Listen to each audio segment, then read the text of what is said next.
अच्छा मुजाहिद करो गॾु हवाले सां अपडेट कंदा हलो त पाकिस्तान 37 सालनि खां पोइ वर्ल्ड जूनियर स्क्वैश जो चैंपियन जो हिस्सो बणिजी वियो आहे। कहिड़ा तफ़सील आहिनि? जी सबा, इहा तमामु वॾी ख़बर आहे। इन करे जो पाकिस्तान जी स्क्वैश जी जेकॾहिं ॻाल्हि कजे त जहांगीर खान ऐं जानशेर खान ॿ अहिड़ा नाला आहिनि जिन दुनिया जी स्क्वैश ते पाकिस्तान जो नालो रोशन कयो ऐं स्क्वैश ते हुक्मरानी कई। उनखां पोइ उन्हनि जे रिटायरमेंट थियण खां पोइ, ग्राउंड खां ॿाहिरि थियण खां पोइ पाकिस्तान जी टीम को बि वॾो टाइटल हासिल न करे सघी, पर पाकिस्तान जे हमज़ा खान मिस्र जे रांदीगर खे शिकस्त ॾेई ऑस्ट्रेलिया जे शहर मेलबर्न में जारी जूनियर स्क्वैश चैंपियनशिप खटे वरिती आहे।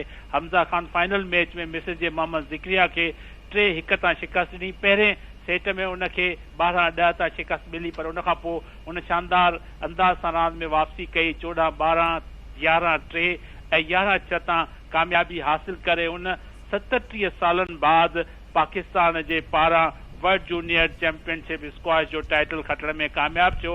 ऐं इहो वाज़िह हुजे त इन खां पहिरीं 1986 में इहो टाइटल आलमी चैंपियन, जेको अॻूणो आलमी चैंपियन जानशेर खान खटियो। उनखां पोइ कंहिं बि पाकिस्तानी स्क्वैश जे रांदीगर जूनियर स्क्वैश चैंपियनशिप जो टाइटल हासिल न कयो आहे। त इहो एज़ाज़ हमज़ा खान हासिल करे पाकिस्तान में स्क्वैश रांदि खे ॿीहर हथी वठाइण में अहम किरदारु अदा करण जी शुरूआत कई आहे। जी सब मुजाहिद सोलंकी अपडेट करण लाइ महिरबानी।